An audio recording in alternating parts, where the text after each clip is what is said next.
Wassalam, brothers and sisters. I want to welcome you to the Black News Network, the real voice of Black USA. Today we have a tremendous topic that should strike quite a bit of interest among our listeners. It is all about the prisons, the capitalism, and the greed that they all experienced during that time.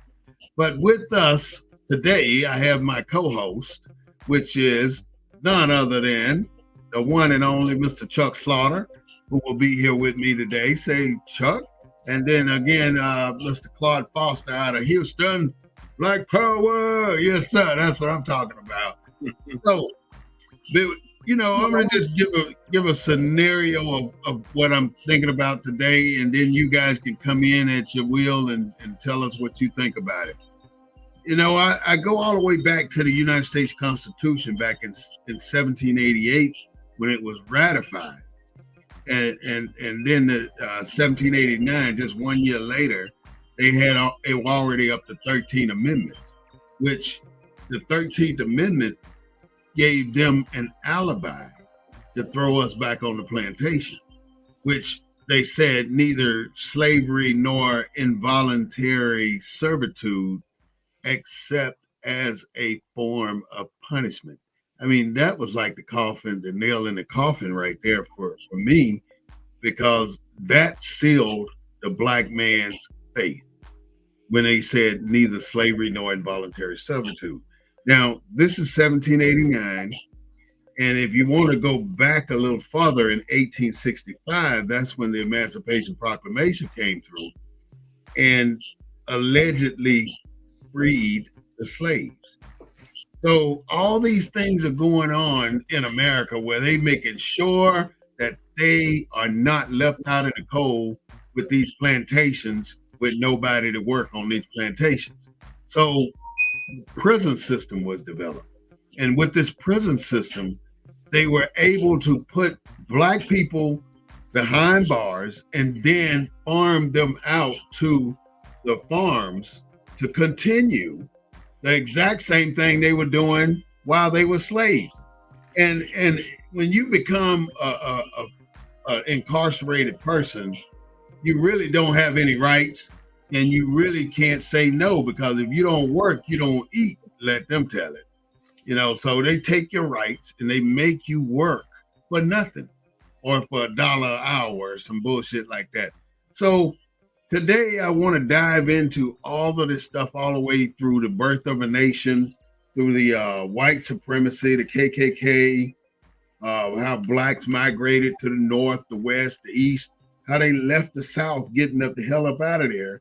And then I want to close with how many prisons we have in this country, and that we are the biggest prison country in the world. We have the biggest prison population. So with that as a background on what's on my mind today, can you guys bring me up to speed on what's on your mind about this greed, capitalism, and prisons?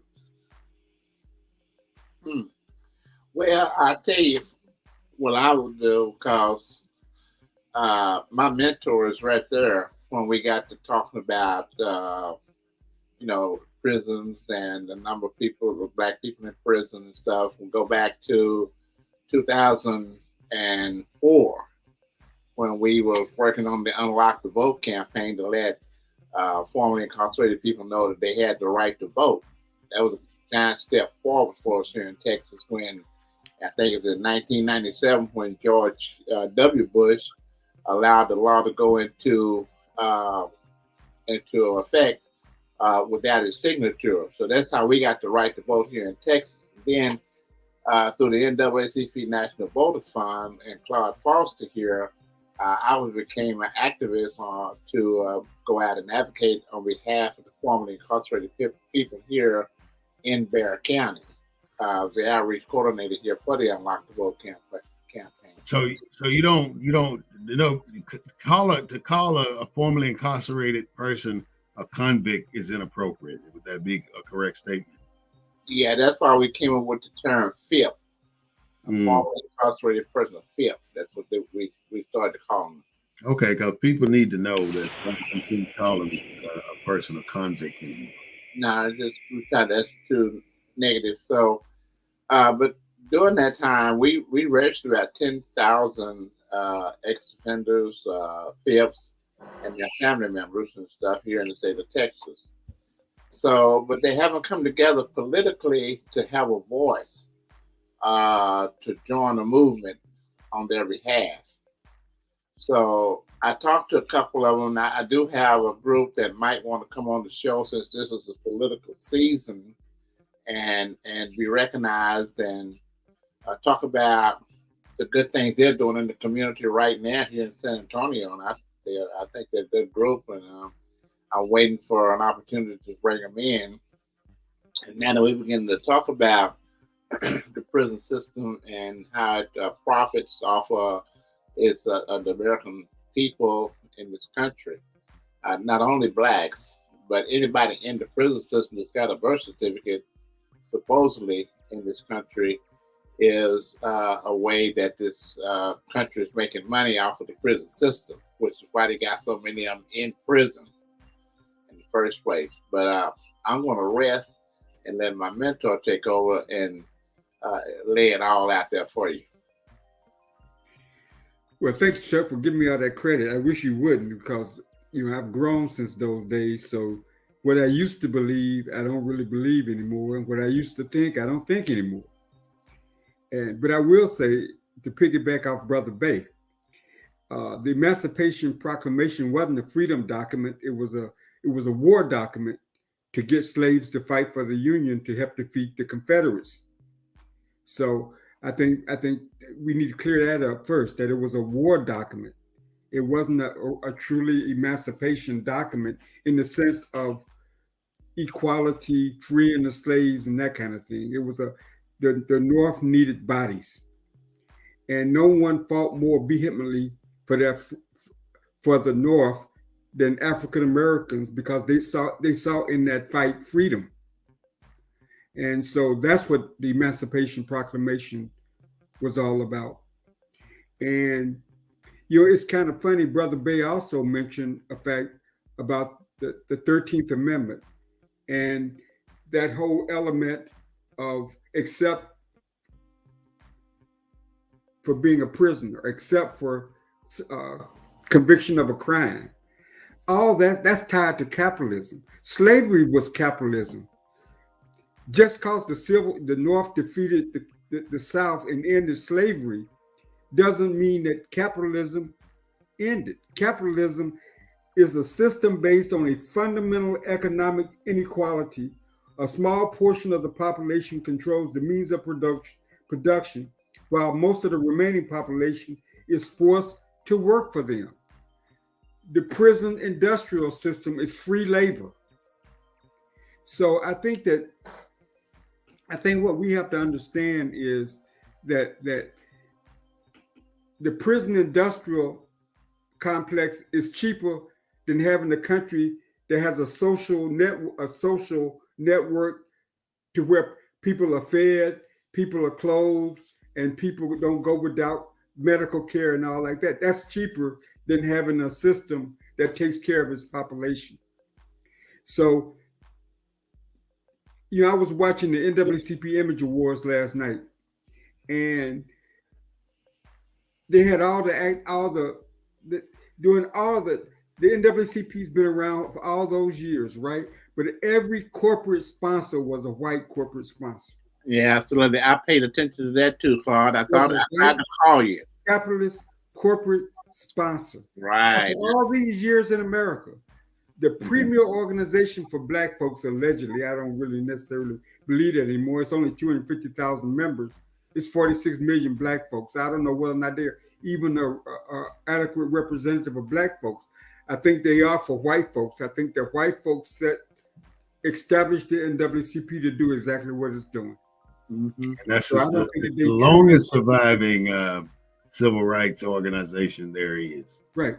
It's just like it's the only surviving civil rights organization. See, one of the problems that we have talking about capitalism, the criminal justice system, we don't have any in entertainment, in sports, in politics.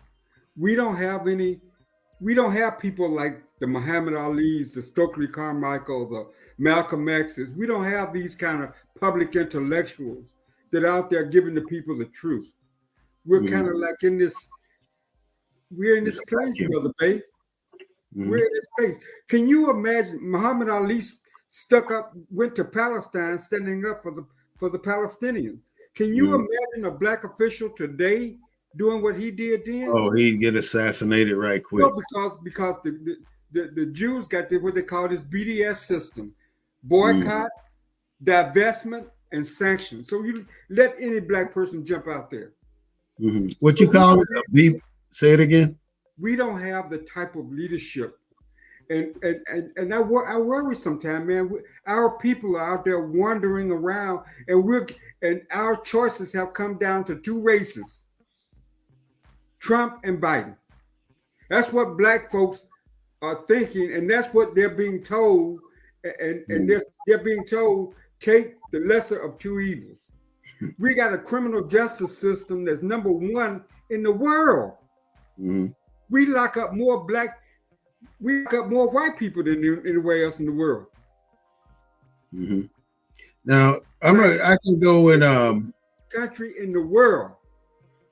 I want to go ahead and pull some more statistics, and I'm going to kind of walk us all the way up to this capitalistic prison system that we've been talking about. So, as we all know, in 1865, that's when the Emancipation Proclamation was issued, and as Mr. Claude said, it was a tool to get former slaves to fight for the Union Army to help defeat the Confederate.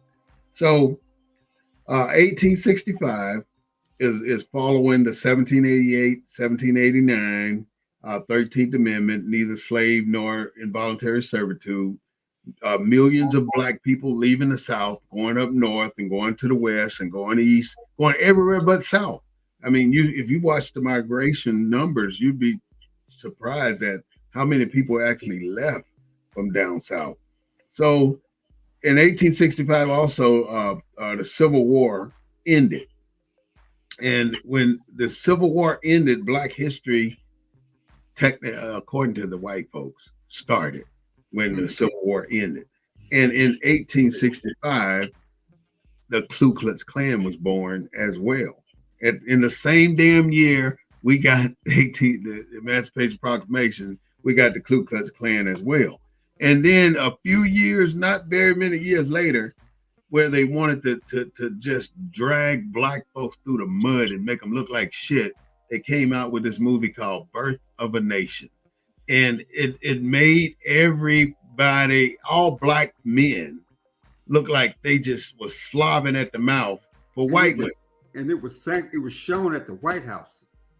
Yeah. The president even sit there and did a viewing on it. He made some comments. But it's everything that was depicted in it. Who was the president at the time? Was it in 1915? I got it in the back, one of my back notes. It wasn't Woodrow. Was it Wilson? It was before Johnson. Yeah, it was, Johnson Kennedy. was 60s. It was Wilson, right? It could have been. I think it was Woodrow Wilson. He said when I he don't know for sure. when he saw the In movie, 1915, the president. he said I that can that tell you was for sadly. He said that that was sadly the movie. What was depicted in the movie was sad, but it was true. Mhm. This is the president of the United States saying what was he the enjoyed it. I basic bet. movie was sad, but it was true. The president of the United States. It was Woodrow Wilson. That was the president in the White House who viewed. He was the president from. You said that it was from 1913 to 1921. He was the president, right? And he did review that movie in the White House.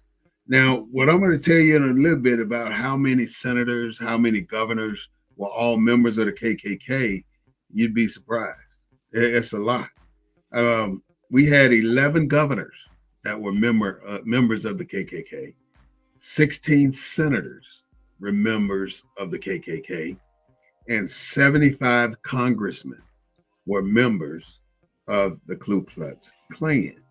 And then we had one Supreme Court justice that was a member of the Ku Klux Klan. Well, you got to remember the Klan back then in the Woodrow Wilson days was not the Klan that came up after the civil rights laws were passed. That was a respectable organization in terms of politics. I mean, remember the Klan marched down the streets of Washington, D.C. Hundreds of thousands of them marched down the streets of the nation's capital. Well, we had no choice but to show them respect, even though we knew what they stood for. They stood for terror. I got a question, and it continues to relate to what we're talking about, and I don't want to throw the topic off. But why do you think after slavery we didn't renounce our slave names? Well, you got to have, to me, the reason we don't renounce our slave names is because we got to have a continuity, a tie from how we related to the plantation. Because once we take away that slave name, you have no way to validate what plantation, which is as dirty as it sounds, you have no way to validate what plantation you derive from. I mean, plantation doesn't matter. Why we never got rid of our slave names? Well, that's what I'm saying. You got to have that connectivity. You got to have the connectivity where you came from. And not to get rid of the slave name.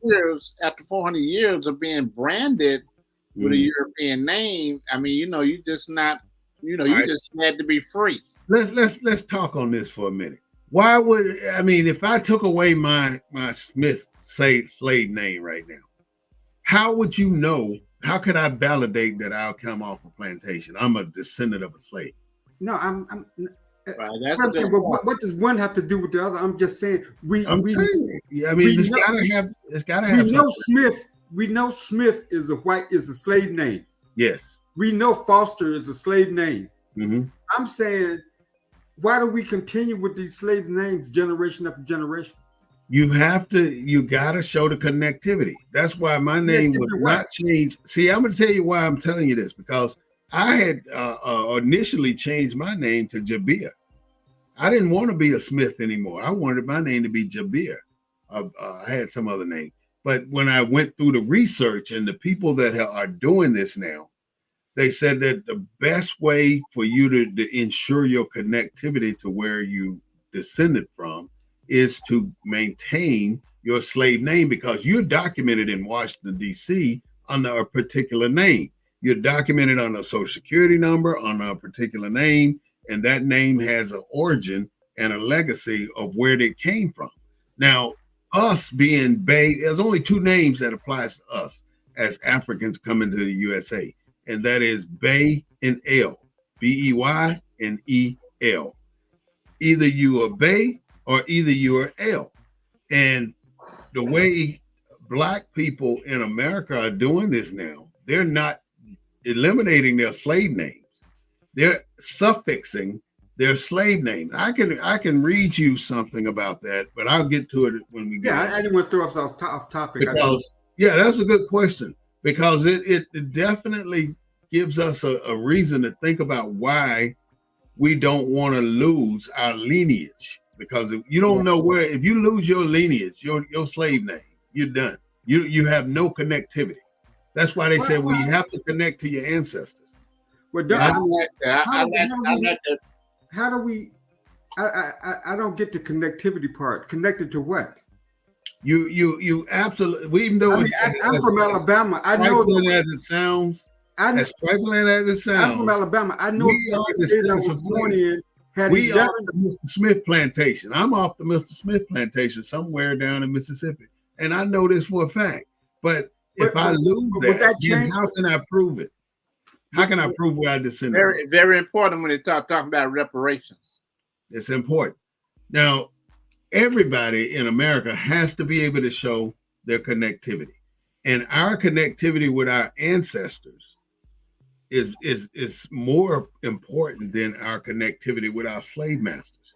But Yeah, we cannot afford to not have that. We can't have that 400 years of voided space. That's all I'm saying. yeah. I mean, yeah. If you eliminate that 400 years of voided space where your family, your descendants, how is that eliminating it?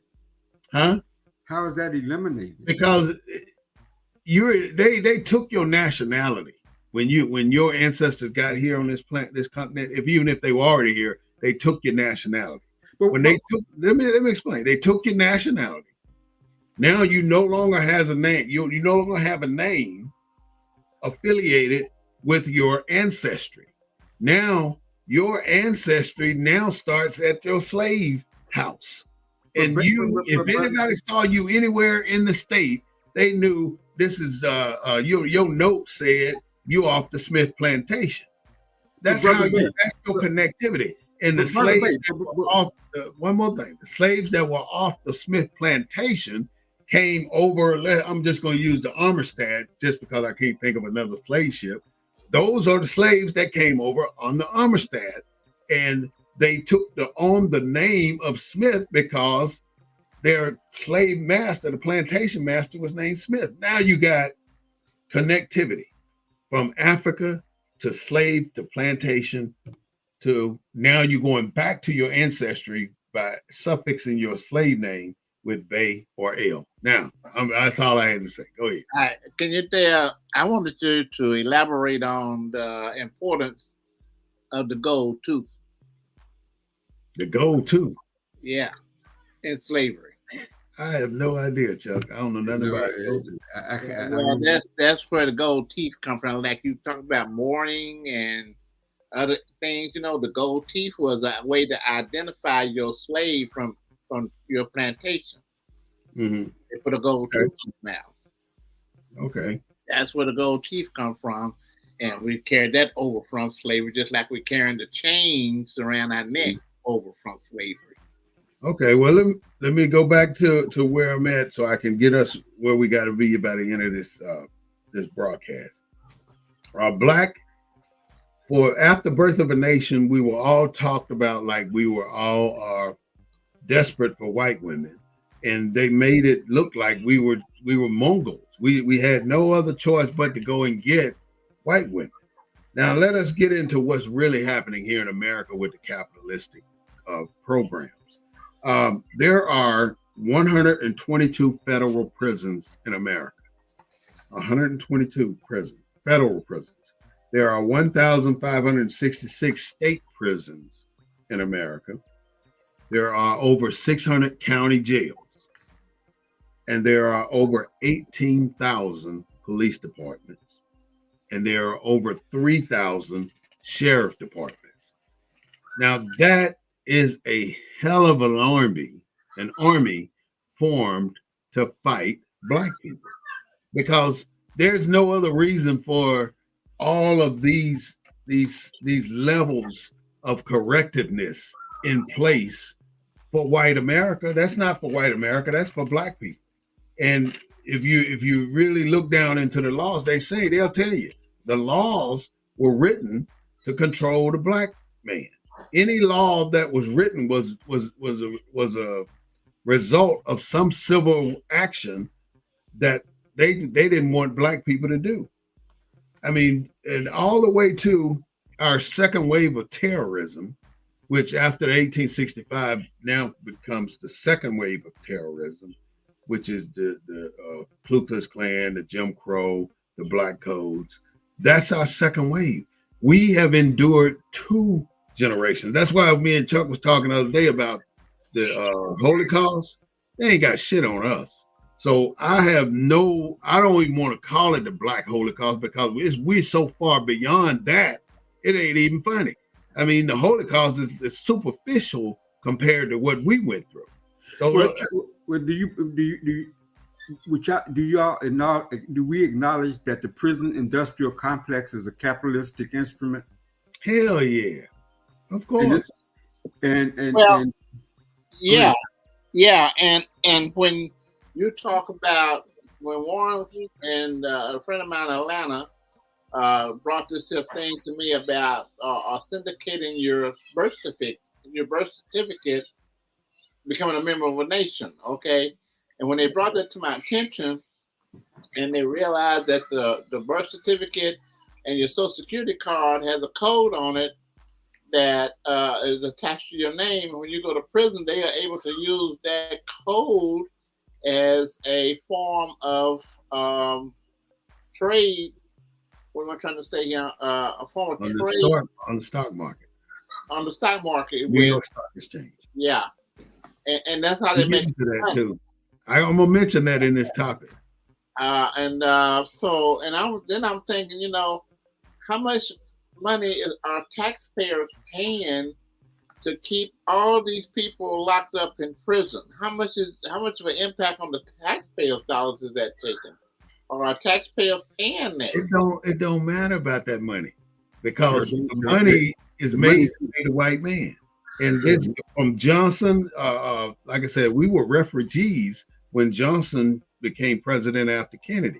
So they started out with this law and order bullshit.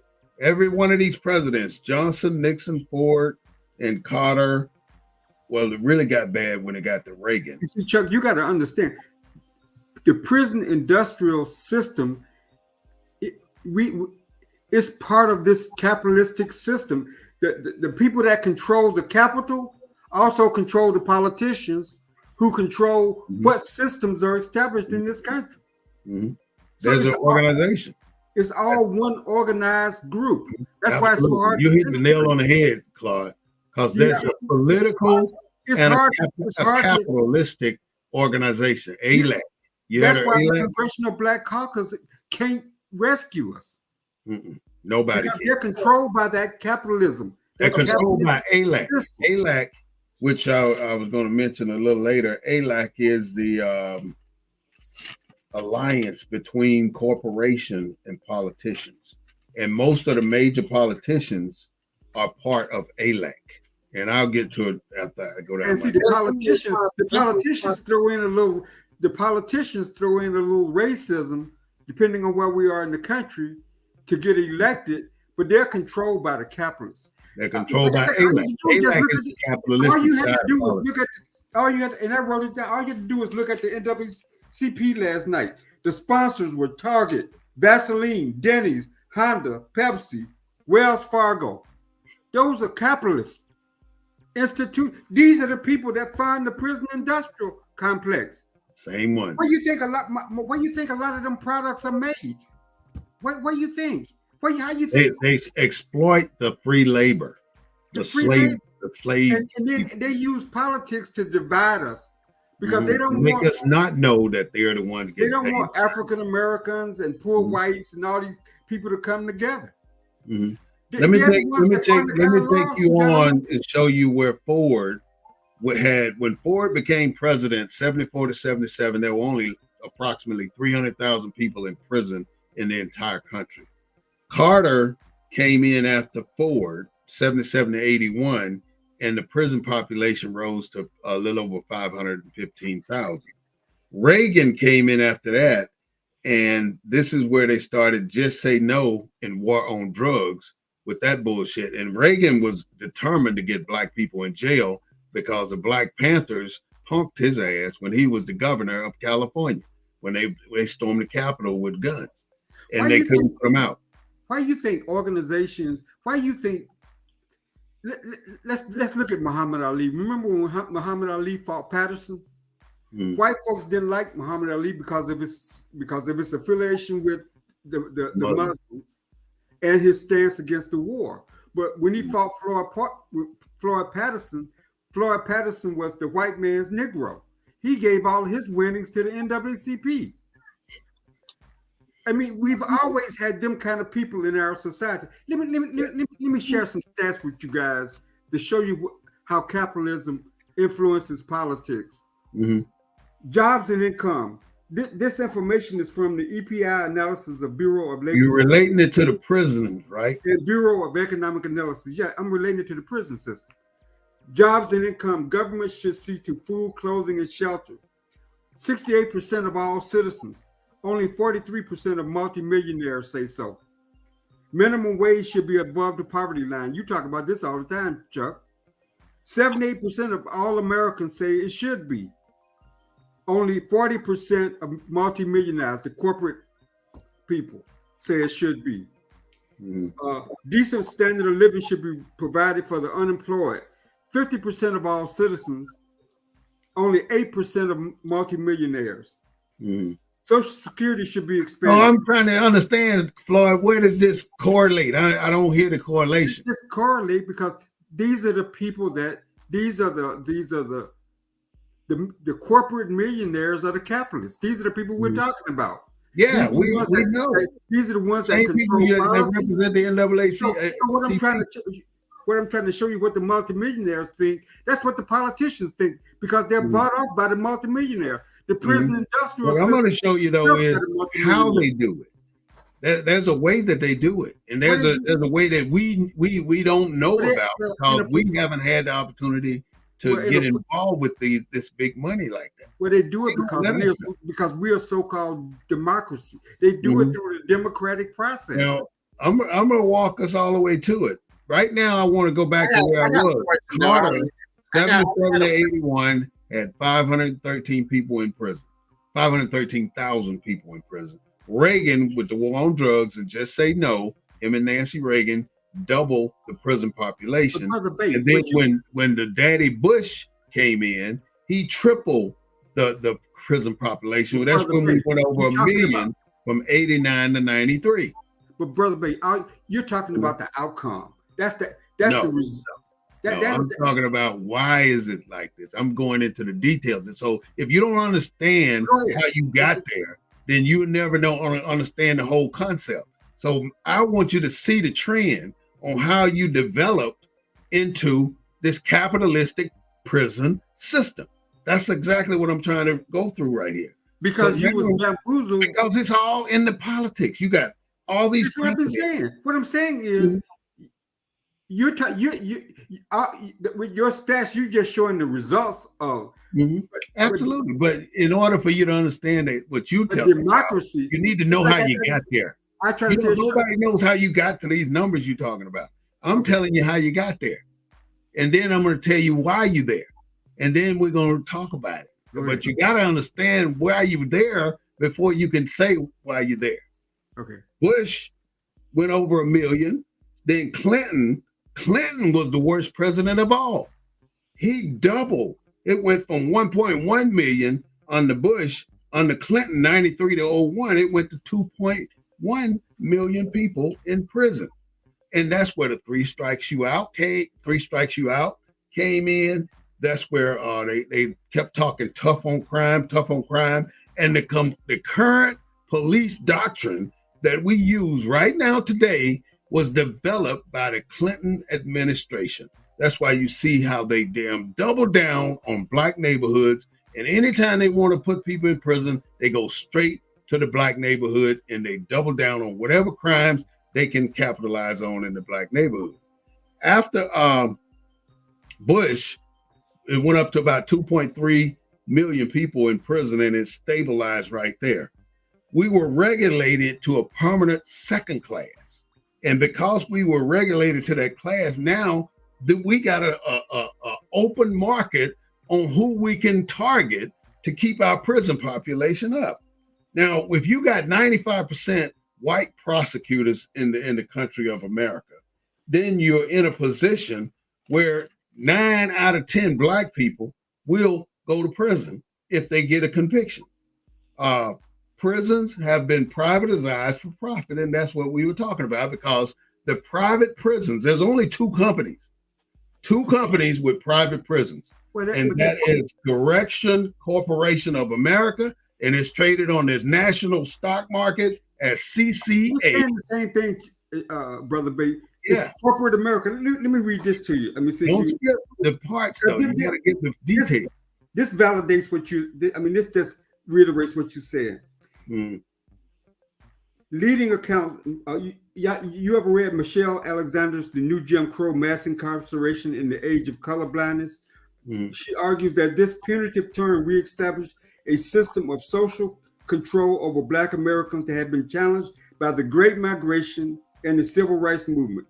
In her account, a white and mainly Southern elite overturned Black gains by means of mass incarceration and policing. Reagan, it was part of the Reagan-led, the Nixon, like you say, and the Reagan-led revolution. So yeah, we're saying the same thing, is that the capitalist that controls the plantations and slavery, these are the same capitalists in modern day time with just a political twist. Yeah, and this whole idea behind democracy, somehow that if you vote for the lesser of two evils, something's gonna change for Black folks. It's never gonna change, not in our lifetimes, because these two companies, Correction Corporation of America CCA. and GEO Group, those are the only two private prison organizations in the country. And you have the opportunity to invest in these private prisons under CCA or GEO. And some of our most influential Black people are investing in our prisons. Now, you've always heard that Michael Jordan has been an investor in the prison system, right? Have y'all heard that? I have. Yeah, I've heard it all year after year. It's kind of like told me back to remind me about what Claude said about the CDC. Taking money from the CDC, the who? Congressional Black CBC, Congressional Black Caucus, taking money from the cigarette industry, and alcohol and tobacco and all that kind of stuff. And he said that the president of the CBC said, "Well, if Black folks are smoking and drinking, why shouldn't we take it?" But Brother Bay, this is something else. This is what you just said. Rich African Americans have mostly escaped the disciplinary trend, have argued that the objects of social control are not Black Americans in general, but the poor in particular. That's what Chuck's always Absolutely, it's the poor. It's the poor. Yeah, they don't have the tools to help themselves. But is our tax money still paying for this entire system? That's the question I've been trying to get in. That's the question I've been trying to get in. How much are taxpayers paying to keep these people in prison? Well, we're paying it with open-end contracts. So, for instance, Aramark, y'all know Aramark, right? They do all this stuff. They do food service for the entire prison industry in the United States of America. And they do most of the airport stuff. I mean, Aramark, Let's say if there's a 1 million people in prison, and it's only 750,000. Aramark still gets paid for 1 million, no matter what. They still get paid for 1 million people, even if it's only 700,000 in there. So our tax, they got open-ended contracts. Aramark is for food. Then they got Corazon for the phone system. And why do you think they built? Why do you think they built? What I want to understand, though, let me ask this question: You're paying. When you got to call somebody in prison, they can, I don't know, can you call them or do they have to call you? That's the first question. They have to call you. Okay, so they call you collect. No, you put money on their card. You're paying for it. You put money on a card and then they can call you. Corazon card. And then, okay, so they can use that card to call you at 10 times the normal phone book rate, right? Probably 100 times. It's a lot higher. So if they can call you collect, do they call you collect? They can No, make collect calls, right? they just make the phone call. You keep the money on the card, and they just pick up the phone and call. Okay. Not only that, Brother Bay. Look at prison commissaries. You got prison commissaries that are better stocked than supermarkets in black. The lack of supermarkets in black communities. You can get better food items and stuff through prison commissaries. You should do your grocery shopping at the prison. Yeah. Go visit your relatives. Make me laugh, man. I'm trying not to do your grocery shopping while you're there. Better selection. You get the little convenience stores. But they charge you what, $3 for a pack of ramen noodles? Yeah, I mean, like that. The same jacked up prices. I don't know. You know, I can speak on that issue. You know, as a formerly incarcerated person myself, I can speak on that issue because when I went down there for my little short vacation, that they called it, because I didn't spend no real time down there, but the commissary wasn't all that. You could go get your cigarettes, some candy, some chips, little stuff you can keep in your cell. But today, they don't do that. So they don't take them to the commissary, you know, once or twice a week. They send them. Have money on your books, right? The family is sending them care packages. They send them. These guys that's in the prisons we're going on right now, they're not even getting good nutritional meals every day. Not from everybody. They find maggots in the food. Prison commissaries. I mean, the list of items and stuff in these commissaries, because everybody in prison don't have a relative to send them money or send them a care package.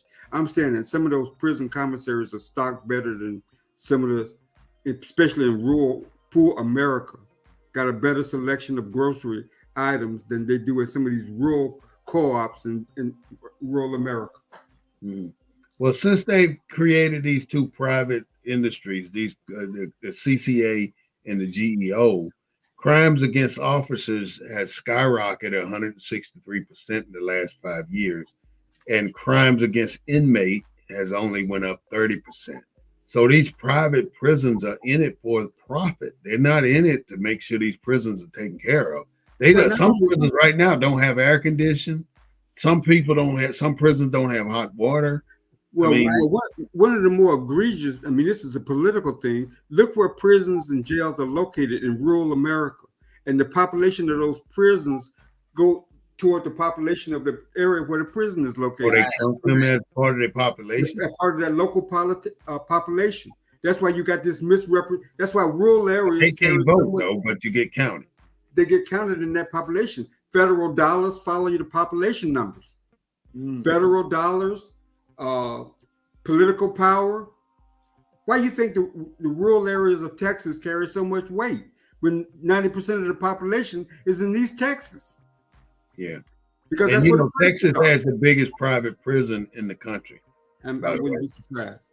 Now you gave the definition of capitalism a minute ago. You still have that handy? Yeah. Can you read it again, please? Capitalism is a system based on a fundamental economic inequality.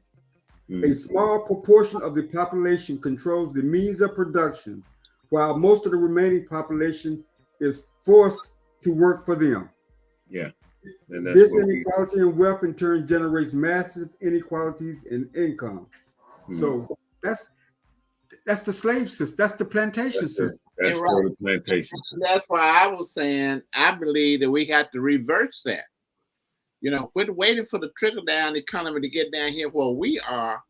We have to start building an economic growth from the bottom up and take care of those people in the bottom, so to give some way somewhere to grow up. Well, Chuck, I guess what I'm saying, the difficulty with that is how you gonna do that?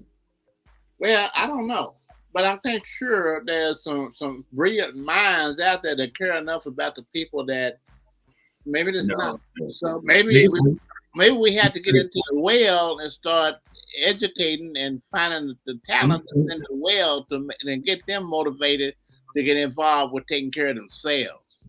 I'm gonna tell you why they ain't gonna do nothing, because of the American Legislative Exchange Council. I'm going to like that, because as long as you continue to inject negativism into it, that's supposed to be facts. I'm just taking all that out and just say it's up to you to come up with a plan to help yourself, because ain't nobody else That's gonna the only way you're do gonna it for survive. you. Boom. That's And the you only think way you to got survive money in to this put it this together? capitalistic society. You got to make your own dollar. That and what I don't know if y'all heard of the ALAC before, but the ALAC is based. It's been around for 100 years. It's politicians in Washington D.C. and corporate owners. Yeah, you spoke of They it. meet on a regular basis and they decide what legislature information will be passed or presented brother, at Congress. brother Now, Big.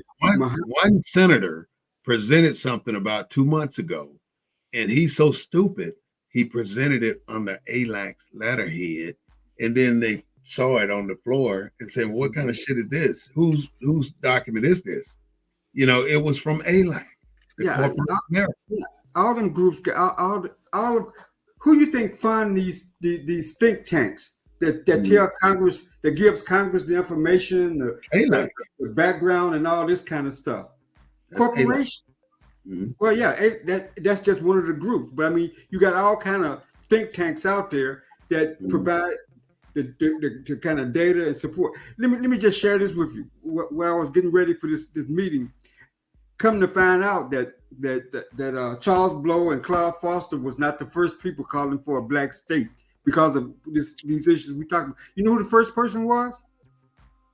And he called for a black state in Mississippi. Who? Muhammad Ali. Mm-hmm. Muhammad Ali said we needed a black state. Remember when he was interviewed and said, why is everything white? Mm-hmm. It was during that interview. It's still that way. Everything's still white. Everything white. And you know, he who holds the resources controls the many, the everybody. They control everything. Are there any, since we're the most in jail, are there any black folks that own prisons? Like no, but you got black folks that are investing in prison, like Michael Jordan, Shaq, Shaquille O'Neal, LeBron James. All these guys are investing in prisons right now. Yeah, they're not Muhammad Ali's of the day. They're not. And that's the problem. Instead of investing in the prison and putting their people away, they should be investing into their people. Well, getting them out of prison. Well, where's the public intervention? Where's the public intellectuals out there challenging what they're doing? You don't have any. It's too much. Look at what happened with Kyrie Irving when he said he read a book. Yeah, you know, they wanted him to get on his knees and crawl. The Jew came out at BDS. They blacklisted him. They disinvested him. I mean, you don't even hear his name mentioned no more. Only because he read a book. We don't have no courageous leaders anymore. We have one. They keep us isolated, like Colin Kaepernick. He was isolated. You had the entire NFL turn their back on that one man. Yeah, that entire NFL. And then you had the entire NBA turn their back on Kyrie Irving. You don't have, and then on the music industry, the entire rap scene turn their back on Kanye West. Well, yeah, because you don't have black artists like James Brown saying, you know, black and I'm proud and talking about blackness. Nobody's out there talking about it. We either talking about, like I say, capitalism is a mighty. It's stronger than democracy, guys. Yeah, this is the kicker right here. That's why I keep trying to, you know, we keep doing the same things like voting for, you know, prisons hold 35%. Biden is lesser of two evils, as if he gonna change the policies. Ain't none of that. We already know where they going. Biden got more to do with the prison industrial. 35% of black people occupy their prisons in the United States. Then Clinton. 34% of white people that first introduced the prisons in the United States. But we're gonna vote for him because he's the black people are 41.6 million people in the country with 35% in prison. White people are 251 million people in this country with 34% in prison. Now, can you see the disparity there? You see the disparity right there, where you got 35% of black people, and we only got like 41 million people. You got 34% of white people, and they got over almost 5 times the rate. Right. Yeah, there's the of people in disparity this based on race, but there's also disparity in terms of the world. Mhm. America imprisons more whites than any other country in the world, any other European or anywhere. But yeah, the disparity between whites and blacks in America is like 3 or 4 to 1. You're Mhm. right. But I'm just saying, It says- and it also this. Go ahead. it's it's it's it's a system of capitalism, and it preys on poor people. Mm-hmm. Guess who else white, preys black, on poor green, people? and yellow. Hillary That's a racial element. Yeah. Mm-hmm. Hillary Clinton gave us the title of super predators. Yep. She coined that phrase. She started calling us super predators. And anytime you say super predator, they automatically think black. Look and that's why the police have fought against black people so hard, because we have all been demonized as super predators. Yeah. And that's why when they blow a cap in your ass, nobody really gives a shit, because you're a super predator. And that's what they teach the immigrants when they come over here and go through that orientation class when they come to become citizens of America. Mm-hmm. You know, they brand them, they teach them that in that orientation class. Well, I heard somebody say that just because you're black, you should not be trying to isolate all the different black peoples in this country. What do y'all think about that? You know, like the Africans, the Jamaicans, the Haitians should all be put in one pot. So when you do reparations, everybody get paid. What y'all think? I don't think so. What's wrong? They don't come here. They don't come to this country to empower us. They come to this country for the I try to avoid those conversations because people. That's a heavy one. Yeah, I don't want to. Yeah, that's a divisive.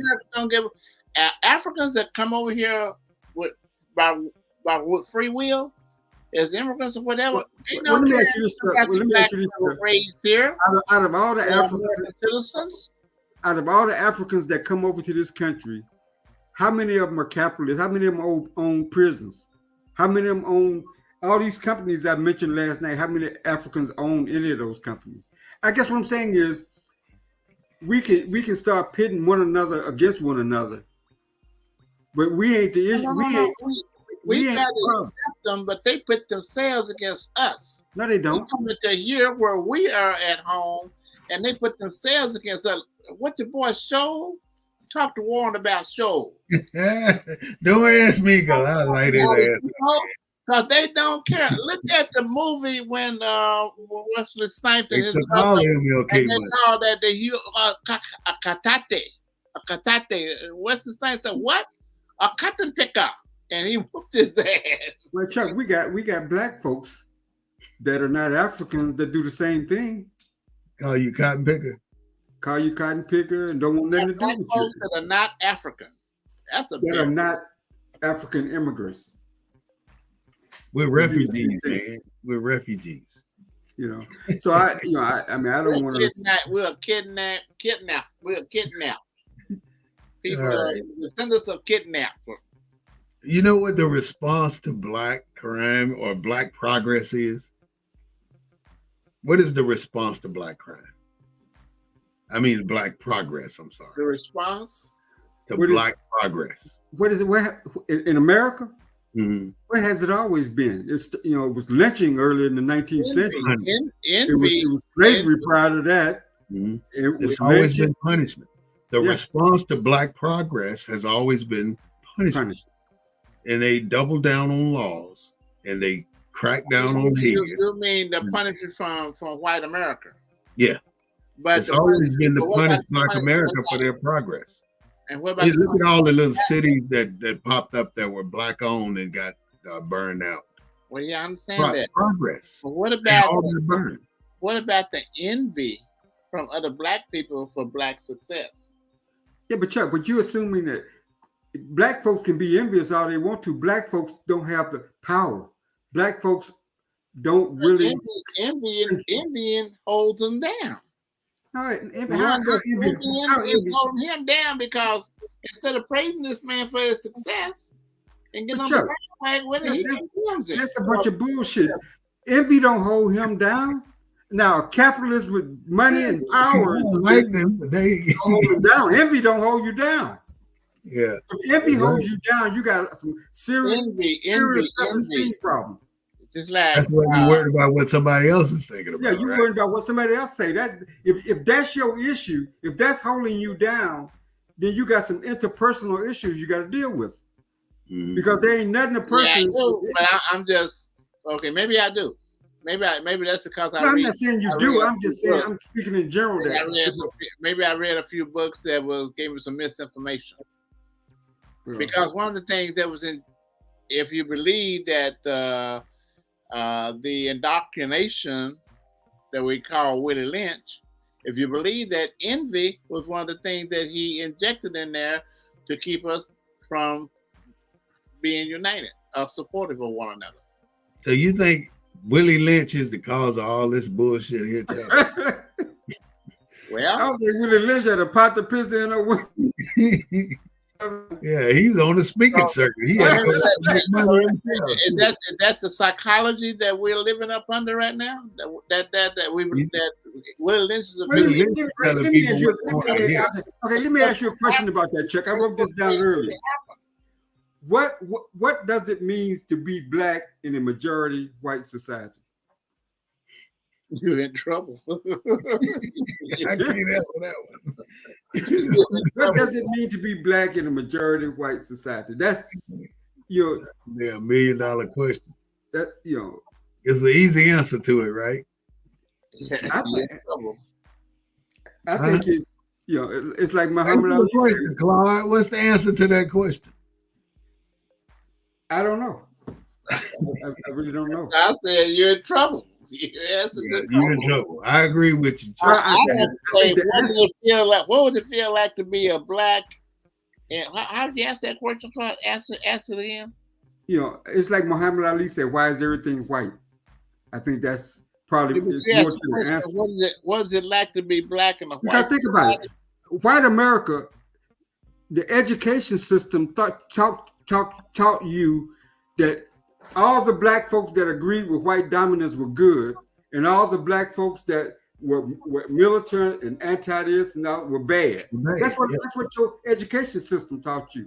In your state, more people believe that. That's why you don't hear about all these other people. You never hear nothing about them. But you hear about the people that had this like black folks that supported this white dominance in this country, the safe, good black people. That's what you hear about in history.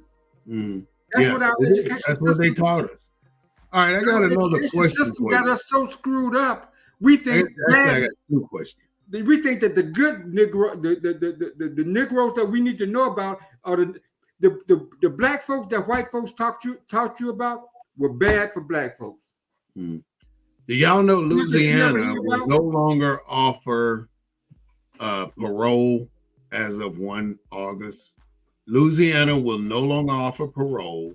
They will no longer allow you to get off for good behavior because you remember that they had a sheriff on there about a month ago talking about, well, we need these people to wash cars and change the oil in our police cars. Somebody has to do it. And we're going to stop that. We're going to stop letting them all off on furlough. And every time that they start talking about letting people out of jail, they always pick a black man that got out and killed some more white folks, and they just blow that shit out the water. That was one question. The second thing is 30% of Alabamians do not have the right to vote. Black Alabamians. Why? Yeah, because of the criminal justice system. Why can't they fix that? Not restored rights of formerly incarcerated. Why is 30% though? That's a hell of a number. Well, that's a lot of people. Do you believe this statement? American elites gave us mass incarceration not because they were racist, but because they could not be forced to concede social democracy, meaning that they could not take care of the poor in this society. So the only way they came up with the prison system. So they came up with the prison system. I think they came up with the prison system because they did not want a class of people that could match what they are doing. But think about it. if capitalists is corporate people don't want to pay a decent wage, don't want to provide health care, don't want to provide benefits to their workers, why couldn't they come up with Everything you just said is exactly what America expects you to do. Get out there and make your own damn money, pay your own damn medical, make your own millions, or go to fucking jail. But that's not the way a capitalist society works. You know that. We got capitalism. But capitalism is not based on everybody working. I mean, they don't want everybody to work. They need a permanent in the class. You know what I'm saying? Capitalism is not based on everybody owning the source of production. That's what it's not based on that. That's why America is a capitalist democracy. Mm-hmm. That's what the principle of slavery was based on. That the control of production was controlled by a few people and everybody else worked. That's what capitalism is based on. And the argument is, one of the arguments is the reason why we have a prison industrial system is because we have an inept system. So what are some of the things that these prisons make? They make everything. Every piece of furniture in the state of Texas is made in the prison system. All the chairs, all the desks, everything that they use in that state capital is made by prisoners. And that's probably true in most states. By black folks. I know they always talk about punching the car tags, but I haven't heard much after that. They make the furniture, they make the pens, they make the pencils. No, the White House for the Blind make the pen now. Some corporate folks who own those businesses, who got the contract with the state, those prisoners are making those products. They pay them. They pay them. You know what they're paying them? They're paying them $1 an hour. And they make $47 an ink pen, some shit like that. All right, we've been on here nearly an hour, but I got one more thing I want to cover, and I want y'all to tell me what you think about it. There are 5 things that cause black people to be in jail, to be in prison, to become wards of the state and wards of the system. One is police starting the process that over-police our neighborhoods. The second thing, the magistrate judge offering or putting a black person under bail with no money. The third, you're deciding whether you're going to take the bail or no bail, and missing your court date now puts you under a warrant. And then when you finally go to your court date, you take a plea rather than ask for a trial by jury. I would highly recommend that anybody under any circumstance, no pun intended, you must absolutely ask for a trial by jury. I don't give a damn if it's a parking ticket, a jaywalking violation. Ask for a trial by jury, because that is the only way you're going to slow this damn criminal justice system down. And they do more plea bargaining. Even if that request means that you either take this or go to trial and possibly get life in prison. That's to scare you. You at 20. That's what I'm saying. That's what I'm talking about. We need to reform that bull, because that's what get a lot of reform our people, because we don't know better. That's true. We need to reform our people. That's why preventive is the key to slowing down a lot of our people going to prison. Providing jobs for them so they can feed themselves and take care of their families is another thing that we as a culture can do. And we need to stop talking about what the government needs to do and do like every other culture is doing for their people. He who controls the food controls the people. That's why we need to grow our own food. That's why we need to support the black farmers and black ranchers that grow the food for us. He who controls the land grows the food. Then go out there and start acquiring some of this land. That's why we say we need to have a capitalistic system of our own for this culture. We have individual with he who prints the money. He controls the money. The what? I'm just talking, man. No. See, I appreciate you, Warren. This is one thing I like about this show. because you give everybody a piece of the platform. I'm on here to speak on the behalf of the disenfranchised, the people living in poverty and things. The undereducated people. Yeah. Go ahead and get your closing statement, Chuck. Go on, let it out. Get it all out now. Well, I'm just saying, it's time for us as Black people to just come and start depending on ourselves rather than envying one another. Start trusting one another and building ourselves up. I mean, if it just start with the what makes you think we don't trust ourselves? What makes we think we don't trust ourselves? By our actions. Some of the actions that we see people do. We was talking about in the class one day how it was something to do with the kid that was taking some little kid's books to school or something like that. I don't know. Anyway, it was an example of how we say a kid is smart in school. He does everything he's supposed to do right.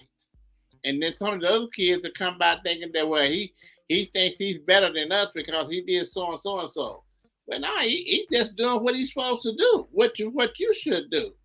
But then they'll envy him and talk about him, Anyway, I just think we need to just say like the CBC classifies all, and I heard that statement today too, calling us minorities. We need to identify ourselves exactly who we are. Who called us minorities? Huh? Who called us minorities? The Congressional Black Caucus, they use the term minority when they're talking about issues of politics, Whereas the other caucuses around the table, the Chinese and the Asian and all them people, they are at the table to give their people a seat at the table, not minorities. And I heard that term used last night, maybe at something about minorities for us. We need to identify ourselves as to who we are. And if we're confused about that, that's probably part of the problem. We need to identify as to who we are here in North America. And we are the descendants of slaves. And if our ancestors if our offsprings or ancestors that are now, got the monies and the resources to go out and buy up tracts of land and build a black communities and build a black town. If you want to go to Mississippi and buy up some tracts of land, then white folks will sell it to you, buy it. But I doubt if they'll sell it to you. That's why you ain't going to get no black state. But you got to go to some of these little small country towns and buy them out within that state and build your black community up. And it takes millions of dollars to do that. So that's why I advocate for the Give Back to Black campaign, so we can use that money to rescue our people that are still struggling at the bottom of the well. And that's who I vote for. When I vote, I'm not voting for me. We vote for what's good for the country, but also we need to get something that's good for our people that's still struggling. And that's what BEVA is all about. What's BEVA? BEVA, the Black Independent Voters Association. We're there to empower the Black folks so we can get something for our vote. We got to have an agenda, and I'm getting ready to schedule an all-day roundtable conference on solutions and actions that we can take between now and October to empower the Black vote. Now, just because we're trying to empower the Black vote don't mean it's a golden rod for the Black politicians. We're not saying we are here to put more Black politicians in office, or the Black politicians are not serving us well either, because they got to serve the American people. So we're going to look for the best qualified candidate that's going to take our agenda and make it a part of his campaign. Then that's who we will support, whether he's Black, brown, or white. But he got to understand we ain't playing games anymore. We're going to take back what was taken away from our ancestors, and we're going to do it at the ballot box. And now, the thing about this here on Trump's thing of threatening a bloodshed if he loses the election, only thing I can say to him is an old saying that old folks used to say a long time ago. They say you gotta bring some A to get some A. So bring it on, Bubba, cause you bleed red just like I do. I ain't gonna. You can't be afraid of them. We never were. And these young men today, after the integration, they done softened these brothers up so hard, so much right now, that they are a threat to our national security. They're killing one another when they should be killing the enemy. When we were coming up, we said live and let live. We wanted peace. But now this boy done got inside these brothers' head and fucked them up with drugs and shit and money, you know, and they'll do anything for money. Yeah. Dress up in a dress. Choo! Hey!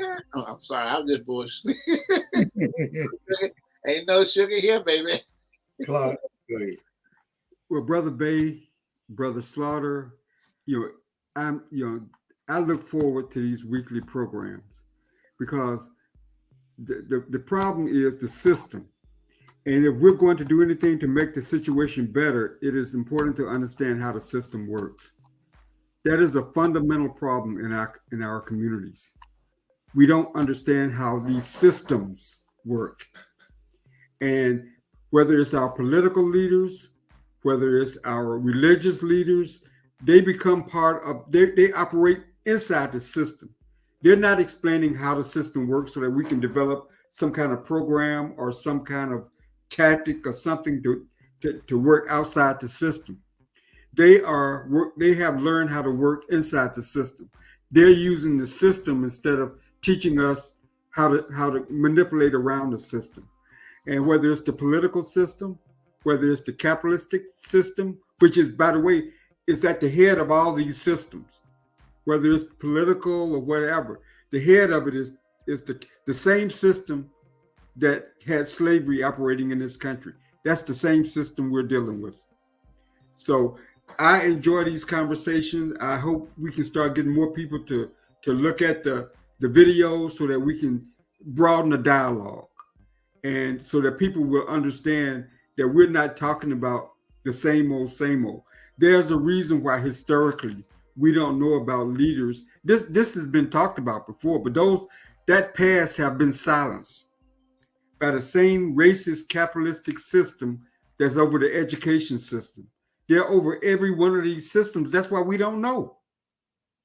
The education system, the prison industrial system are designed to keep us out of the picture, to keep us uninformed. So it's shows like this that can put these issues on the table and get people to thinking a little bit differently. So like I say, I look forward to these shows every week, and I want to thank Brother Bay for hosting this and giving us the foundation on which to have these discussions. So that's my comment. Thank you, Brother Claude, and thank you, Brother Chuck. I mean, it's always a pleasure to me to hear the conversation, man. I just love getting in there and discussing a particular topic that's very, very, very important to our people. And many people have to realize that we're not doing this because we just want to argue with each other. We're doing it because we want to broaden our understanding of why these certain things are happening. And we try and put out information that our people can definitely use. And I'm unapologetically, and I'm sure you guys are too, about what we say. And I always say I don't own the rights to the music, but I do own the rights to what I say. This is the Black News Network, the real voice of Black U.S.A., broadcasting live every Sunday at 3:30 and every Monday at 6. So look for our other broadcast that'll be coming out this Monday or tomorrow at 6, and it's totally separate from this one. These are the old heads, and the other one is for the young heads. So good luck, and thank you so much for coming into our view today and listening to our talking a little bit of shit. This is the Black News Network signing off.